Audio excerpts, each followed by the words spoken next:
I heard the most pitiable moans, and could not but suspect that some poor slave was being tortured, yet knew that I was as powerless as a child even to remonstrate. Those are the words of a young Englishman, 23 years old, standing outside a house on the coast of Brazil in 1832, listening to a sound he could not unhear and could not stop. He wrote them down. He was not a soldier, not a politician, not a campaigner. He was a passenger on a survey ship, a young man with no career and no real plan, collecting beetles and rocks along a shoreline. His name was Charles Darwin, decades before the word evolution was ever attached to him, before the finches, before the book that would rearrange how our species understands itself. There was this, a few months on the coast of Brazil that marked him for the rest of his life. And what he saw here would collide head-on with the one man on that ship he could not afford to fight. The ship was HMS Beagle, and it left England in December 1831 on a voyage that would last almost 5 years. Darwin was aboard as the ship's naturalist, and, unofficially, as a gentleman companion for its young captain. In February 1832, the Beagle reached Bahia.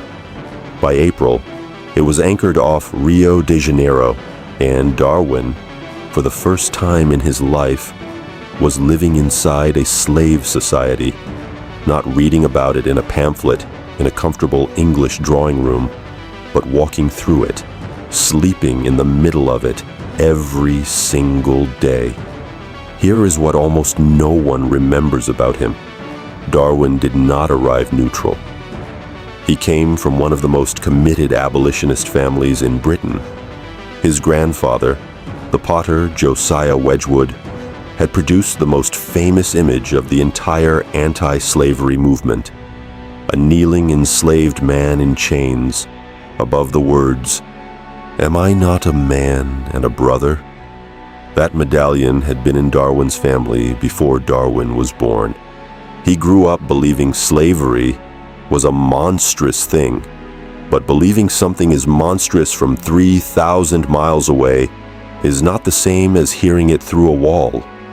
In his own account, the specifics are unbearable, and he refused to soften them. Near Rio de Janeiro, he wrote, he lived opposite an old woman who kept screws designed to crush the fingers of her female slaves.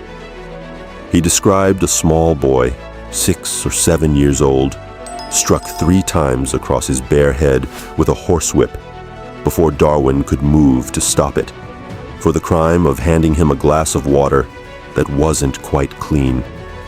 And he watched the boy's father flinch at nothing more than a glance from the master's eye, a grown man taught to be afraid of a look. I saw his father tremble at a mere glance from his master's eye. He saw families at the auction block about to be split apart, men, women, and small children who had lived together for years, about to be sold in separate directions forever by a man Darwin described with real horror as otherwise kind-hearted. That was the part that haunted him, not monsters. Ordinary, pleasant, respectable people who had simply decided that other human beings were property and felt nothing. And then it came home to the ship itself. The captain of the Beagle was Robert FitzRoy, brilliant, aristocratic, deeply religious, and a defender of slavery. One morning, over breakfast, FitzRoy told Darwin a story meant to prove that slaves were content. He had visited a plantation, he said, where the owner called his slaves together and asked them, to their faces, whether they wished to be free. They had answered no. There, FitzRoy said, proof. And Darwin, the junior man, the guest, the 23-year-old with everything to lose, asked the one question that undid it. What, he wanted to know, was the answer of slaves' worth when it was given in front of the master who owned them. FitzRoy exploded. He told Darwin that if he could think such a thing, the two of them could no longer live together. And on a small ship, at the start of a voyage years from home, that was very nearly the end of everything, Darwin had, in a single sentence, talked his way off the expedition that would make him immortal over slavery. If a 23-year-old risking the voyage of a lifetime rather than nod along to a lie is the kind of history you wish you'd been taught in school, take a second and hit that like button.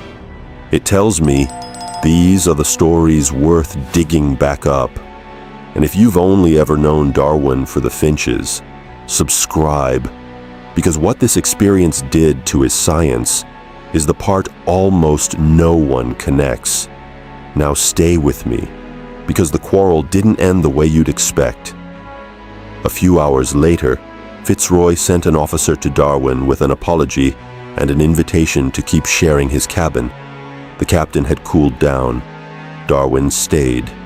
The voyage went on, but nothing about that moment was forgotten by either of them. Darwin spent the next 4 years going around the world, the Andes, the Galapagos, the coral reefs, the fossils that would slowly, quietly detonate the old certainties about life on Earth. And through all of it, he never stopped hating what he had seen in Brazil. Years later, writing his account of the voyage for the public, he let the anger show in a way the reserved Darwin almost never did. It makes one's blood boil, he wrote, yet heart tremble to think that we Englishmen and our American descendants, with their boastful cry of liberty, have been and are so guilty. And at the end, a line that reads like a man setting down a weight he had carried for decades. I thank God I shall never again visit a slave country. Here is where it stops being just a story about one man's decency. Because some historians argue that the horror never really left his work. In Darwin's time, there were respectable scientists arguing that the human races were separate species, with separate origins, a convenient theory if you happen to profit from treating some humans as less than others. Darwin's life's work pointed the other way. One origin, one family. Every person alive descended from the same ancestors, branches of a single tree. Whether he intended it as a weapon or not, his science pulled the ground out from under the idea that any group of people was, by nature, meant to be owned. The young man who stood outside that house in Brazil could do nothing. He said so himself, as powerless as a child, unable even to protest.